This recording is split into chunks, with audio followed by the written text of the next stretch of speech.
जय हिंद वंदे मातरम कहते हुए इस प्रोग्राम की आज स्वतंत्रता दिवस 15 अगस्त के इस विशेष कार्यक्रम में आप सभी का मैं खबर 24 पर बहुत बहुत स्वागत करती हूं। सबसे पहले आप सभी को स्वतंत्रता दिवस की खबर 24 की पूरी टीम की ओर से बहुत बहुत शुभकामनाएं। जैसा कि हम लगातार आपको संविधान निर्माण की प्रक्रिया बता रहे हैं, किस प्रकार से हमारे अधिकारों को लेकर के बहस छिड़ी संविधान सभा में, किस प्रकार से संविधान सभा का गठन हुआ, संविधान सभा के सदस्यों में किस प्रकार से बहसें चली और बहसों का किस तरीके से निराकरण हुआ, हमारे जो वरिष्ठ रहे हैं सदस्य संविधान सभा में उनकी कैसे सभी ने बात मानी और किस तरीके से विचार विमर्श कर पूरे संविधान सभा का निर्माण हो पाया, जिसको हम आज भी अमल में लाते हैं और उसके पालन अनुसार ही चलते हैं। उस संविधान निर्माण में किस प्रकार से हमारी भाषा यानी कि हिंदी भाषा का राष्ट्र भाषा होना सिद्ध हुआ, आज की इस संविधान निर्माण एक नए युग की शुरुआत एपिसोड में आपको हम बताएंगे।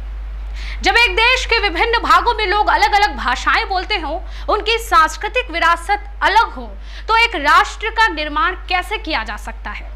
कैसे लोग एक दूसरे की बात सुन सकते हैं या एक दूसरे से जुड़ सकते हैं जबकि वे एक दूसरे की भाषा भी नहीं समझते?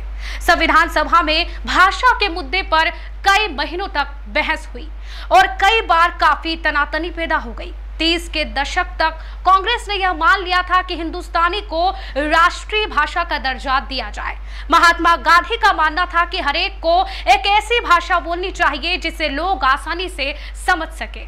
हिंदी और उर्दू के मेल से बनी हिंदुस्तानी भारतीय जनता के बहुत बड़े हिस्से की भाषा थी और यह विविध संस्कृतियों के आदान प्रदान से समृद्ध हुई एक साझी भाषा थी।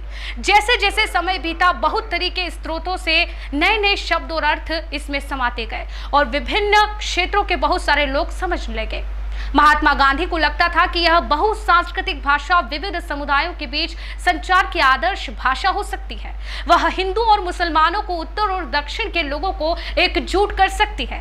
लेकिन 19वीं सदी के आखिर से एक भाषा के रूप में हिंदुस्तानी धीरे धीरे बदल रही थी। जैसे जैसे सांप्रदायिक टकराव गहरे होते जा रहे थे, हिंदू और उर्दू के एक दूसरे से दूर जा रही थी। एक तरफ तो फारसी और अरबी मूल के सारे शब्दों को हटाकर हिंदू को संस्कृत निष्ठ बनाने की कोशिश की जा रही थी, तो दूसरी तरफ उर्दू लगातार फारसी के नजदीक होती जा रही थी। जैसे जैसे चर्चा तीखी होती गई, बहुत सारे सदस्यों ने परस्पर समायोजन व सम्मान की भावना का आह्वान किया और अंत में सभी बहसों के बाद, सभी ने अपनी बातें रखने के बाद आखिर में हिंदी भाषा को राष्ट्रभाषा मान लिया गया, जिसमें कुछ हिंदी और कुछ उर्दू के शब्द थे। कई प्रावधान लेन देन की प्रक्रिया के जरिए हमारा संविधान बनाया गया। उन पर सहमति तब बन पाई जब सदस्यों ने दो विरोधी विचारों के बीच की जमीन तैयार कर ली, परंतु संविधान के एक केंद्रीय अभिलक्षण पर काफी हद तक सहमति थी। यह सहमति प्रत्येक वयस्क भारतीय को मताधिकार देने पर थी। इसके पीछे एक खास किस्म का भरोसा था जिसके पूर्व उदाहरण अन्य देश के इतिहास में नहीं थे। दूसरे लोकतंत्रों में पूर्ण वयस्क मताधिकार धीरे धीरे कई चरणों से गुजरते हुए लोगों को मिला। संयुक्त राज्य अमेरिका और यूनाइटेड किंगडम जैसे देशों में शुरू में तो मताधिकार केवल संपत्ति रखने वाले पुरुषों को ही दिया गया, फिर पढ़े लिखे पुरुषों को इस विशेष वर्ग में शामिल किया गया। लंबे व कठोर संघर्षों के बाद श्रमिक और किसान वर्ग के पुरुषों को मताधिकार मिल पाया। ऐसा अधिकार पाने के लिए महिलाओं को और भी लंबा संघर्ष करना पड़ा। हमारे संविधान का दूसरा महत्वपूर्ण अभिलक्षण था धर्मनिरपेक्षता पर बल की। संविधान की प्रस्तावना में धर्मनिरपेक्षता के गुण तो नहीं गाए गए थे, परंतु संविधान व समाज को चलाने के लिए भारतीय संदर्भों में उसके मुख्य अभिलक्षणों पर जिक्र आदर्श रूप में किया गया था।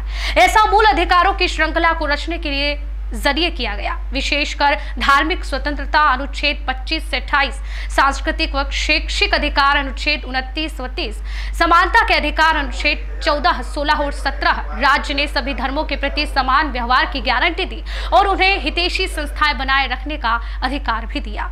राज्य ने अपने आप को विभिन्न धार्मिक समुदायों से दूर रखने की कोशिश की और अपने स्कूलों व कॉलेजों में अनिवार्य धार्मिक शिक्षा पर रोक लगा दी। सरकार ने रोजगार में धार्मिक भेदभाव को अवैध ठहराया, लेकिन दूसरी ओर धार्मिक समुदायों से जुड़े सामाजिक सुधार कार्यक्रमों के लिए कुछ कानूनी गुंजाइशें भी रखी गई। इसी वजह से अस्पष्टता पर कानून द्वारा रोक लगाई गई और भारतीय राजनीतिक धर्मनिरपेक्षता में राज्य व धर्म के बीच पूर्ण विच्छेद नहीं रहा। हमने दोनों के बीच एक विवेकपूर्ण फासला बनाने की कोशिश की है। संविधान सभा के विवादों से हमें यह समझ आता है कि संविधान के निर्माण में कैसे कैसी विरोधी आवाजें उठी और कैसे कैसी मांगे की गई। ये चर्चाएं हमें उन आदर्शों और सिद्धांतों के बारे में बताती है जिनका जिक्र संविधान के निर्माताओं ने किया, परंतु इन विवादों को समझने में हमें याद रखना चाहिए कि आदर्शों को विशेष संदर्भों के मुताबिक बदला गया। इसके अलावा ऐसा भी हुआ कि सभा के कुछ सदस्यों ने 3 वर्षों में हुई चर्चाओं के साथ साथ अपने विचार ही बदल डाले। कुछ सदस्यों ने दूसरों के तर्कों के प्रकाश में अपनी समझ बदली और खुले दिलो दिमाग से काम किया। कुछ अन्य सदस्यों ने आसपास की घटनाओं को देखते हुए अपने विचार बदल डाले।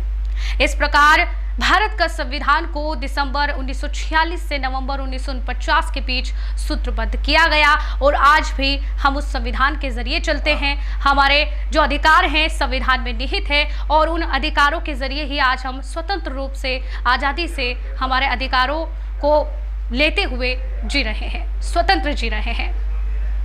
संविधान सभा का इस प्रकार से निर्माण हुआ और आगे भी हम आपको आज स्वतंत्रता दिवस स्पेशल में खबर 24 पर लगातार हमारे देश को कैसे आज़ादी मिली, 14-15 अगस्त की रात्रि के दरमियान क्या वो नज़ारा रहा, दिल्ली के लाल किले के पास में उस समय क्या नज़ारा रहा, हम आपको खबर 24 पर लगातार आज दिन भर 15 अगस्त स्पेशल रिपोर्ट में बताएंगे।